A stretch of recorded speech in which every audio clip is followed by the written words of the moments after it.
A mensagem apareceu no chat em grupo da família Carvalho às 11h47 da manhã de uma terça-feira. Pai, tomamos uma decisão. Sua mãe e eu paramos de te apoiar, Leandro. Você tem 29 anos. É hora de você descobrir a vida por conta própria. Eu estava em uma sala de conferências quando meu telefone vibrou. 20 executivos de uma grande corporação multinacional estavam sentados ao redor da mesa, esperando que eu continuasse minha apresentação sobre a reformulação da infraestrutura digital deles, um contrato de 40 milhões. Olhei para a tela, li a mensagem do pai, observei as respostas se acumularem imediatamente. Fábio, meu irmão mais velho, finalmente já estava na hora. Ele viveu explorando vocês por tempo demais. Larissa, minha irmã mais nova. Talvez agora ele consiga um emprego de verdade em vez dessa bobagem de consultor de tecnologia. Fábio, consultor de tecnologia é a mesma coisa que desempregado com um laptop LOL. Márcia, nós te amamos, Leandro, mas isso é o melhor para todo mundo. Você precisa aprender responsabilidade. Larissa, amor duro. Você consegue, mano, mas sério, se ajeita. Coloquei o telefone virado para baixo na mesa e voltei para minha apresentação. Como eu estava dizendo, o cronograma de implementação da fase 3 vai exigir aproximadamente 8 semanas. Durante o intervalo do almoço, saí e abri meu aplicativo de banco. Encontrei a conta rotulada como Operações de Apoio Familiar. Cliquei no agendamento de pagamentos automáticos. Pagamento da hipoteca para o Banco Itaú, Residência dos Carvalho R, 3.200 por mês. Pagamento do carro, Lexus do pai R, 780 por mês. Pagamento do carro, Mercedes da mãe, R, 695 por mês. Utilidades, gás, elétrica, R, 340 por mês. Utilidades, água, R, 95 por mês. Plano de telefone familiar, 5 linhas, R, 310 por mês. Seguro residencial, R, 425 por mês. Depósito de imposto predial, R, 650 por mês. Total mensal, R, 6.495. Eu venho fazendo esses pagamentos há 5 anos, 60 meses. R, 389.700. Meus pais achavam que eles mesmos estavam pagando suas contas. O dinheiro parecia sair da conta deles no horário todo mês. O que eles não sabiam é que ele imediatamente voltava de uma conta corporativa que eu configurei, fazendo parecer que os pagamentos deles tinham sido processados, enquanto meu dinheiro, na verdade, cobria tudo. Tinha exigido alguma estruturação financeira sofisticada, mas eu queria que eles mantivessem sua dignidade, nunca se sentissem como casos de caridade, nunca soubessem da decepção deles. Eu era a única coisa entre eles e a execução da hipoteca. Cancelei todas as transferências automáticas. Então, digitei uma única palavra no chat da família. Entendido. A história de fundo começou há 6 anos, quando eu tinha 23. Eu larguei a faculdade no meu 3º ano, não porque estava reprovando, mas porque havia criado um algoritmo de cibersegurança que 3 empresas diferentes queriam licenciar. Meu professor de ciência da computação me puxou de lado depois da aula um dia. Leandro, o que você criou aqui vale dinheiro de verdade, dinheiro real. Você está perdendo tempo na minha aula quando poderia estar construindo uma empresa. Meus pais vão me matar se eu largar a faculdade, eu disse. Seus pais vão superar quando você for bem-sucedido. Ele tinha razão pela metade. Eu larguei, licenciei meu algoritmo para uma empresa de tecnologia de médio porte por R, 800 mil, e usei esse dinheiro para começar minha própria empresa de consultoria. Em 18 meses, eu estava faturando R, 40 mil mensais em contratos. No 3º ano, eu estava limpando R, 150 mil mensais. Meus pais nunca acreditaram em nada disso. Consultor de tecnologia. Meu pai dizia com aspas no ar sempre que alguém perguntava o que eu fazia. O que é uma forma chique de dizer que ele brinca com computadores o dia todo. Ele largou a faculdade, minha mãe adicionava, sua voz tensa de vergonha. Nós tentamos criá-lo direito, mas a verdade era mais simples e mais dolorosa. Eu não me encaixava na narrativa deles. Fábio era o filho de ouro, diploma de direito de uma universidade renomada, casado com uma médica, 2 filhos, uma casa nos arredores da cidade. Ele ganhava 190 mil por ano como advogado corporativo e nunca deixava ninguém esquecer. Larissa era a princesa, diretora de marketing em uma firma de médio porte, noiva de um analista financeiro, constantemente postando fotos estéticas no Instagram de sua vida abençoada. Ela puxava cerca de 85 mil anuais e gastava a maior parte mantendo as aparências. Então havia eu, desistente da faculdade, solteiro, morando em um apartamento modesto, dirigindo um Toyota de 4 anos. Eu não parecia bem-sucedido pelos padrões deles. Então não podia ser bem-sucedido. Não importava que eu estivesse faturando 8 milhão anualmente. Não importava que eu tivesse sido destaque em 3 publicações da indústria de tecnologia. Não importava que corporações multinacionais me levassem pelo país para resolver seus problemas. Eu não tinha o diploma, não tinha a esposa, não tinha a casa nos arredores com garagem para 2 carros. Então, eu era o embaraço da família. O apoio financeiro começou quase por acidente. 5 anos atrás, eu estava visitando para o jantar de domingo quando ouvi meu pai ao telefone em seu escritório. Eu entendo que o pagamento está atrasado. Ele estava dizendo, sua voz tensa. Minha empresa teve alguns cortes. Sim, ainda estou empregado, mas a estrutura de comissões mudou. Eu posso te dar 1.500 até sexta, mas o total de 3.200 pode levar até o dia 15. Ele me viu na porta e terminou a ligação rapidamente. Tudo bem? Eu perguntei. Tudo bem, só um problema de fluxo de caixa. Nada para você se preocupar. O tom dele deixou claro que a conversa havia acabado. Eu fiz algumas investigações discretas na semana seguinte. Meu pai trabalhava em vendas de imóveis comerciais, um setor que havia sofrido na recessão anterior. Suas comissões haviam caído 60%. O emprego administrativo de meio período da minha mãe rendia talvez 25 mil por ano. Eles estavam se afogando, mas nunca admitiriam, especialmente não para mim, não para o filho desistente que havia jogado o futuro fora. Então, eu configurei a estrutura da conta corporativa. Fiz parecer que os pagamentos deles estavam processando normalmente da conta corrente, enquanto meu dinheiro, na verdade, cobria tudo. Eles nunca saberiam, nunca se sentiriam envergonhados, nunca me deveriam nada. Eu disse a mim mesmo que era temporário. Só até as comissões do pai voltarem a subir. 5 anos depois, elas ainda não tinham subido. O primeiro sinal de que algo estava errado veio 3 dias depois que eu cancelei as transferências. Eu estava em São Paulo para uma reunião com o cliente quando meu telefone tocou. Número desconhecido. Ignorei. 2 horas depois, outra ligação. Mesmo número. Então, um correio de voz. Senhor Carvalho, aqui é Jennifer Wu do Banco Itaú. Estamos ligando sobre a conta da hipoteca do imóvel na Rua das Magnólias, 847. Mostramos um pagamento devolvido, o que é incomum para esta conta. Por favor, retorne a ligação o mais breve possível. Eles ligaram para meus pais também, é claro, mas o número registrado para consultas de conta era o meu, um detalhe que eu havia arranjado anos antes, para que eu soubesse imediatamente se algo desse errado. Nada dava errado, porque eu sempre garanti que o dinheiro estivesse lá. Até agora. Apaguei o correio de voz e abri meu e-mail. Enviei uma mensagem para meu advogado. Com efeito imediato, descontinuar todas as estruturas de apoio financeiro para as contas da família Carvalho. Me avise se alguma instituição entrar em contato. A resposta dele veio em minutos. Entendido. Você tem certeza? Isso vai criar estresse financeiro imediato para eles. Eu tenho certeza. O chat em grupo da família ficou quieto por quase uma semana. Então, na segunda-feira seguinte à noite, meu telefone explodiu. Márcia, Leandro, você está tendo algum problema com seu banco? Estamos recebendo alguns avisos estranhos. Eu estava em um jantar de negócios. Olhei para a mensagem e deixei o telefone de lado. 20 minutos depois. Carlos, Leandro, preciso que você me ligue. É importante. Então, Fábio. Ei, a mãe e o pai estão tentando te alcançar.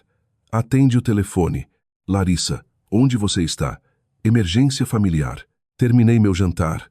Dirigi para casa, servi uma taça de vinho, então abri o chat em grupo. Estou aqui. Qual é a emergência? Carlos, me ligue. Não é conversa por texto. Estou disponível para falar aqui. 3 pontos apareceram e desapareceram várias vezes. Então, Carlos, Houve algum tipo de erro no banco. Múltiplos pagamentos voltaram esta semana. Hipoteca, financiamentos de carro, utilidades. Estamos tentando resolver, mas o banco está dizendo que nossa fonte de pagamento de backup foi descontinuada. Eu tenho você listado como contato da conta por algum motivo. Talvez de quando você morava aqui. Eles te ligaram? Meu batimento cardíaco permaneceu perfeitamente calmo.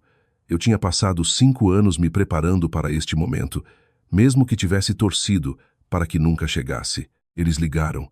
Eu disse a eles que não estou mais associado a essas contas. Márcia, o que você quer dizer? Leandro, isso é sério. Podemos ter multas por atraso. Eu entendo.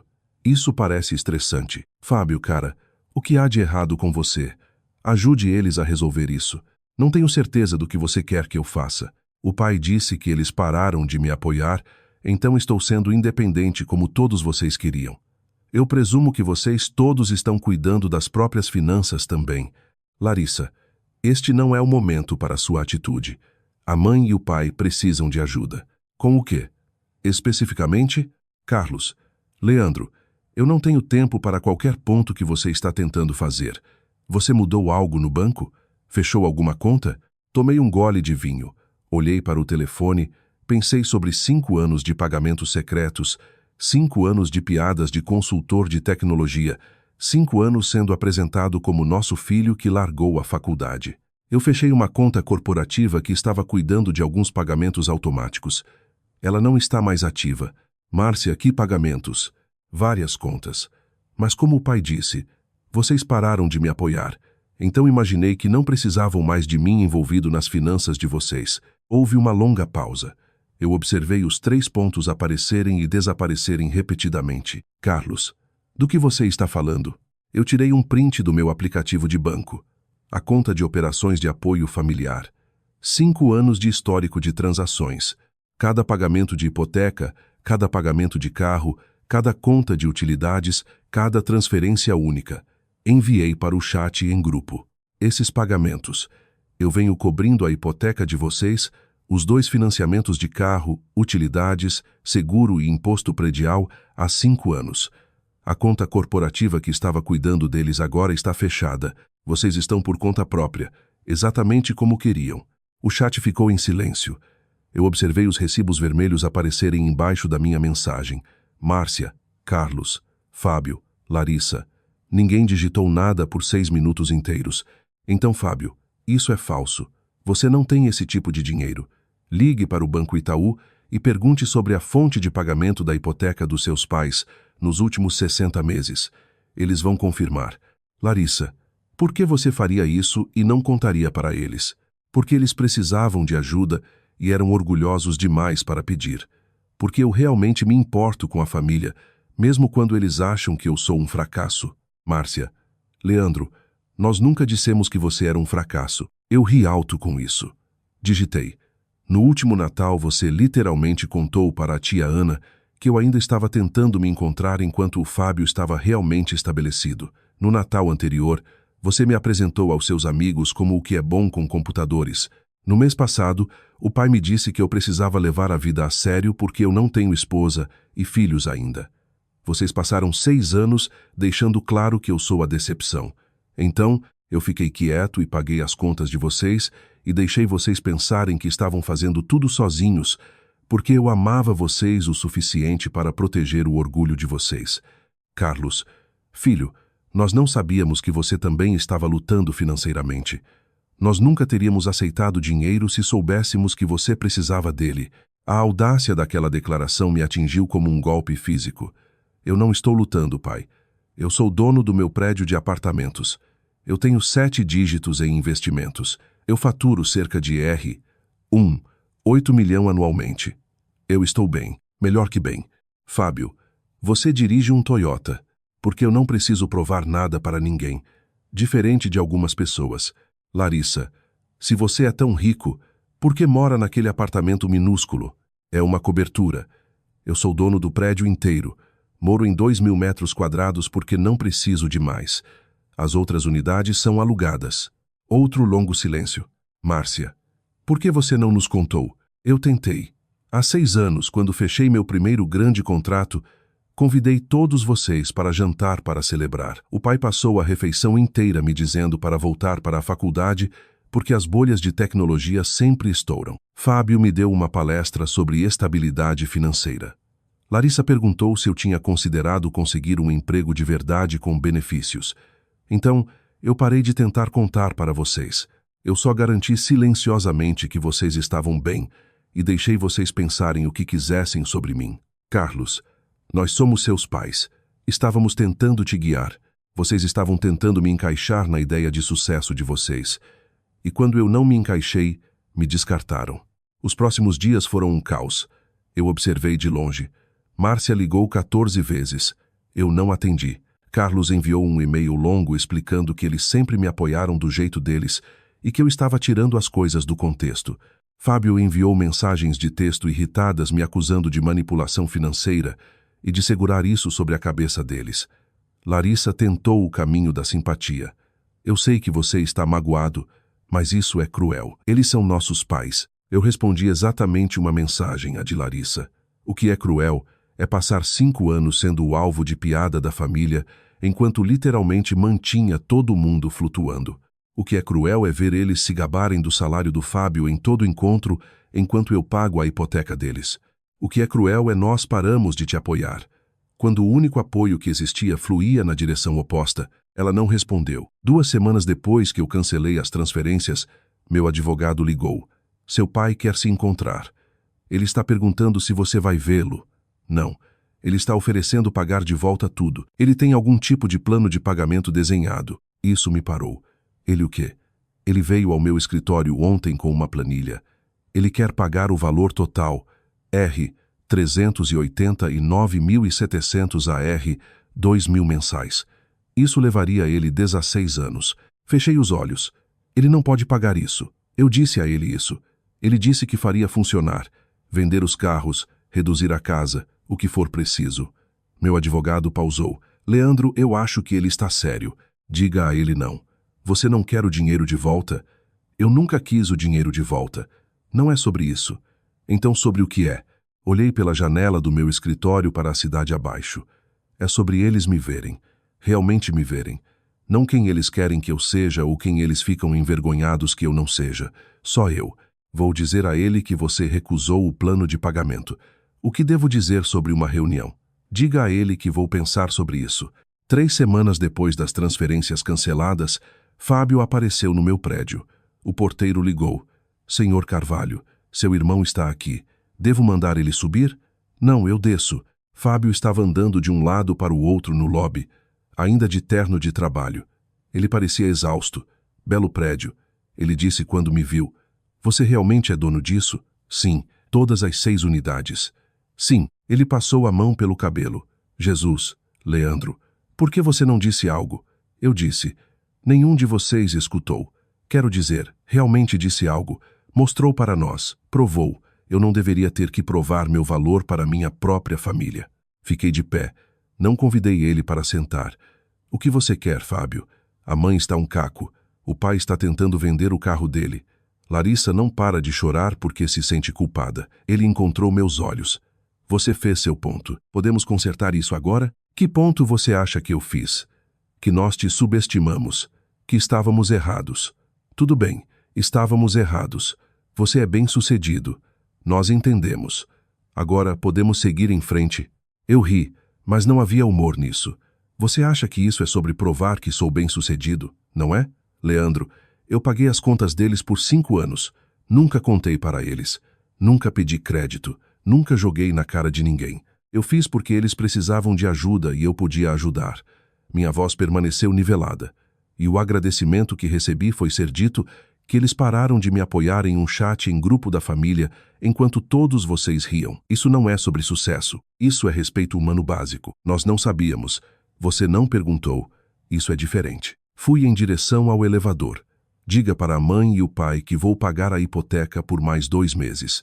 Isso dá tempo para eles refinanciarem por um valor que possam realmente pagar.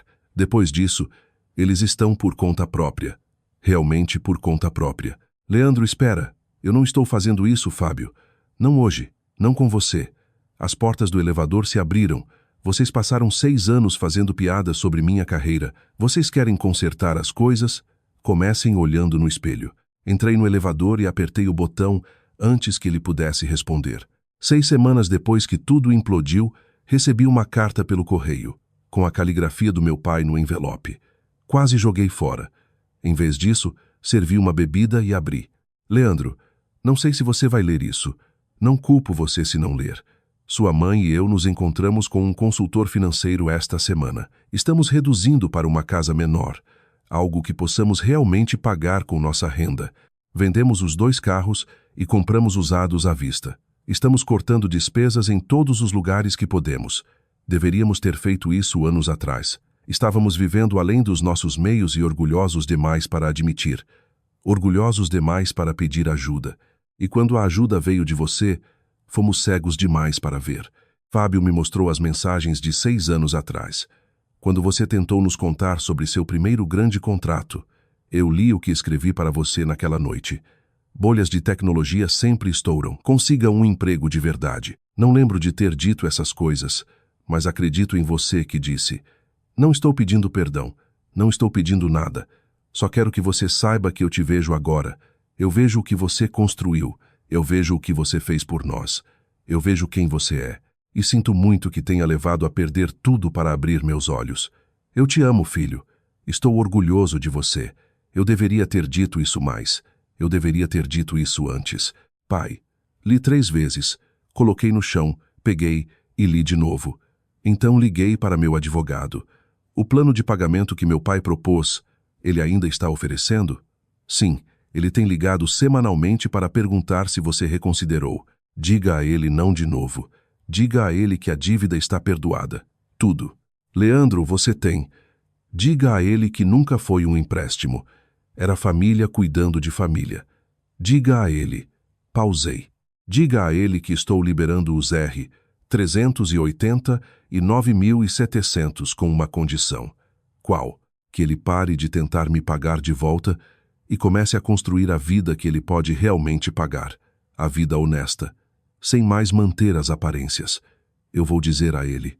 Depois que desliguei, fiquei sentado com a carta por um longo tempo. O perdão não era um interruptor. Eu não podia simplesmente ligar e tornar tudo bem. A mágoa ainda estava lá. 6 anos de dispensa, zombaria, ser tratado como o embaraço da família. Mas eu podia escolher não deixar essa mágoa definir o resto do nosso relacionamento. Eu podia escolher ser a pessoa que ajuda sem manter placar, mesmo quando, especialmente quando não é reconhecido, porque era quem eu sempre fui, por baixo de tudo. 2 meses depois, concordei em tomar um café com minha mãe. Nos encontramos em um café tranquilo no meio do caminho entre nossas casas. Ela parecia menor do que eu lembrava, mais velha. Seu pai e eu fechamos a nova casa ontem. Ela disse, 3 quartos, 1 andar, hipoteca gerenciável. É boa, mais simples. Bom, Fábio e Larissa ajudaram na mudança. Nos livramos de tanta coisa, coisas que guardávamos só para, não sei, preencher espaço. Ela mexeu o café, para nos fazermos parecer bem-sucedidos. Não respondi. Leandro, preciso te contar uma coisa. Ela encontrou meus olhos. Quando você tinha 16 anos, você montou aquele computador com peças que economizou. Você estava tão orgulhoso dele, e eu lembro seu pai dizendo que não entendia por que você desperdiçaria dinheiro nisso quando podia simplesmente comprar um na loja. Eu lembro. Você tentou explicar que tinha aprendido tanto montando ele, que era melhor do que qualquer coisa que pudesse comprar, que você queria entender como as coisas funcionavam, não só usar elas. A voz dela falhou, e nós não escutamos. Não vimos que você já estava se tornando quem você é agora. Nós só vimos um garoto desperdiçando dinheiro. Mãe, nós fizemos isso de novo e de novo. Toda vez que você tentava nos mostrar quem você era, nós te dizíamos para ser outra pessoa. Alguém que pudéssemos entender. Alguém que se encaixasse na nossa ideia de sucesso. Lágrimas rolaram pelas bochechas dela. E você se tornou bem-sucedido mesmo assim. Se tornou generoso. Se tornou bom. Apesar de nós. Não por causa de nós. Entreguei um guardanapo para ela. Não sei como consertar 6 anos de cegueira, ela disse. Não sei se você quer que eu tente, mas estou pedindo. Não para as coisas voltarem como eram, porque como eram estava quebrado. Estou pedindo se podemos construir algo novo, algo honesto. Pensei na carta do meu pai, sobre Fábio aparecendo no meu prédio, sobre a mensagem de texto de Larissa que tinha mudado lentamente de defensiva para genuinamente arrependida. Eu não preciso que você conserte 6 anos, eu disse baixinho. Eu preciso que vocês me vejam nos próximos 6, e nos 6 depois disso. Eu preciso que vocês parem de medir minha vida contra a do Fábio, ou da Larissa, ou de qualquer outra pessoa. Eu preciso que vocês confiem que eu sei o que estou fazendo, mesmo quando não parece o que vocês esperavam. Nós podemos fazer isso. Eu posso fazer isso. Você pode. Eu quero tentar. Ela estendeu a mão pela mesa. Parou antes de pegar a minha. Você me deixa tentar? Olhei para ela. Realmente olhei para ela. Vi o arrependimento. Vi o luto pelo que ela quase perdeu. Vi a mãe que uma vez me ajudou com projetos de ciências antes da decepção se instalar. Sim, eu disse finalmente, eu deixo você tentar. O chat em grupo da família ficou quieto por 3 meses. Ninguém usou. Muitas memórias ruins. Então um dia, um novo chat apareceu. Novos começos com apenas 4 membros. Márcia, Carlos, Fábio, Larissa e eu. Carlos. Leandro. Vi uma matéria sobre contratos de cibersegurança corporativa. Me fez pensar em você, mandando o link caso seja interessante. Anexado estava uma matéria do Valor Econômico sobre o setor exato em que eu trabalhava. Olhei para o telefone. O pai nunca, em 6 anos, tinha me enviado nada relacionado ao meu trabalho real. Obrigado, pai. Na verdade, eu sou citado nessa matéria. Página 3. Carlos. É sério? Vou ler a matéria inteira. Isso é incrível, filho. Márcia. Nosso filho no Valor Econômico. Mandando para todo mundo que conhecemos. Fábio. Isso é bem legal, na verdade. Parabéns. Larissa. Tirei print e postei no Instagram. Espero que esteja tudo bem. Quero que as pessoas saibam que meu irmão é brilhante. Eu sorri apesar de tudo. Está tudo bem. Não era tudo. Não eram 6 anos de dor apagados, mas era um começo. 1 ano depois que eu cancelei aquelas transferências, tivemos Natal na nova casa dos meus pais.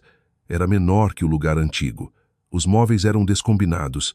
Os pratos não combinavam todos, mas o pai cortou o peru sem nenhum discurso sobre as conquistas do Fábio. A mãe não comparou as escolhas de vida de ninguém. Larissa fez perguntas genuínas sobre meus projetos atuais. Fábio realmente escutou as respostas. Depois do jantar, o pai me puxou de lado. Eu tenho frequentado esse workshop de responsabilidade financeira, ele disse. Aprendendo a orçar direito. Viver dentro dos meios. Todas as coisas que eu deveria ter aprendido décadas atrás. Isso é bom, pai. Eu queria te mostrar uma coisa. Ele puxou o telefone, me mostrou um aplicativo de orçamento. Viu? Tudo rastreado. Renda, despesas, poupança. Estou 3 meses adiantado em todas as contas agora. Usando meu próprio dinheiro. O orgulho na voz dele apertou meu peito. Estou realmente feliz, eu disse honestamente. Eu sei que não posso pagar o dinheiro que você nos deu, mas posso pagar a lição que você me ensinou. Ele encontrou meus olhos. Que o sucesso real não é sobre parecer bem-sucedido. É sobre ser honesto, ser estável, ser o tipo de pessoa que ajuda os outros sem precisar de crédito. Você me ensinou essa lição primeiro, eu disse baixinho, antes das coisas ficarem complicadas. Você costumava ajudar os vizinhos a consertar os carros deles de graça, lembra? Ele piscou, surpreso. Eu tinha esquecido disso. Eu não. Era quem eu achava que os pais deviam ser. Era quem eu tentava ser. Ficamos ali na cozinha modesta dele na casa que ele podia realmente pagar, e pela primeira vez em 6 anos, senti que ele realmente me via. Estou orgulhoso de você, Leandro. O trabalho que você faz. A pessoa que você é. Eu deveria dizer isso mais. Eu disse. Você deveria. Estou orgulhoso de você, filho. Obrigado, pai. Não era tudo, mas era o suficiente. 2 anos depois do chat em grupo que mudou tudo, fechei meu maior contrato até agora. Uma reformulação de cibersegurança de 200 milhões para uma agência federal. O contrato era de registro público. Foi para o noticiário. Não só notícia de tecnologia, mas notícia de verdade. Meu telefone tocou às 7 da manhã no dia seguinte ao anúncio. Pai? Leandro, sua mãe e eu acabamos de ver na CNN Brasil. Você realmente acabou de assinar um contrato de 200 milhões? É um contrato de 3 anos, Mas sim, silêncio do outro lado. Então, meu Deus, isso é. Eu nem tenho palavras. É um bom contrato. Leandro. A voz dele estava grossa. Me desculpe. Por quê? Por toda vez que eu te disse para conseguir um emprego de verdade. Por toda vez que eu insinuei que você não era bem-sucedido. Por cada vez que eu te fiz sentir que precisava provar seu valor. Ele pausou. Você estava correndo círculos em torno de todos nós, e fomos burros demais para ver. Não era sobre correr círculos em torno de ninguém. Eu sei. Isso torna pior. Você não estava tentando nos superar. Você estava só sendo você mesmo, fazendo o seu trabalho e cuidando da sua família, e nós te punimos por isso. Olhei pela janela do meu escritório para o sol da manhã nascendo sobre a cidade. Estamos bem, pai. Sério? Estamos? Sim, estamos. E eu quis dizer isso. Alguns finais não são arrumados. Algumas feridas familiares não cicatrizam completamente, mas alguns relacionamentos são reconstruídos. Não no que eram, mas em algo diferente. Algo honesto. Meus pais nunca conheceram a versão de mim que precisava da aprovação deles. Aquela versão parou de existir no dia em que cancelei aquelas transferências. Mas eles conhecem a versão de mim que existe agora. A que é bem-sucedida nos meus próprios termos. A que ajuda sem precisar de crédito, mas também não aceita ser dispensada. A que aprendeu que às vezes a coisa mais amorosa que você pode fazer é deixar as pessoas enfrentarem as consequências das escolhas delas, mesmo quando essas pessoas são família. Especialmente quando essas pessoas são família. Fábio e eu almoçamos uma vez por mês agora. Não falamos muito do passado. Falamos de trabalho, da vida, das coisas que importam agora. Larissa me liga para conselhos de tecnologia de verdade. Ela está construindo algo dela, menor que meus empreendimentos, mas honesto. Dela. Márcia e Carlos ainda estão na casa modesta deles, ainda orçando com cuidado, ainda aprendendo a viver a vida honesta que deveriam ter construído décadas atrás. E eu, ainda estou na minha cobertura, ainda dirigindo meu Toyota, ainda construindo empresas e fechando contratos e ajudando pessoas que precisam. Mas agora minha família sabe quem eu sou, e isso, finalmente, é o suficiente.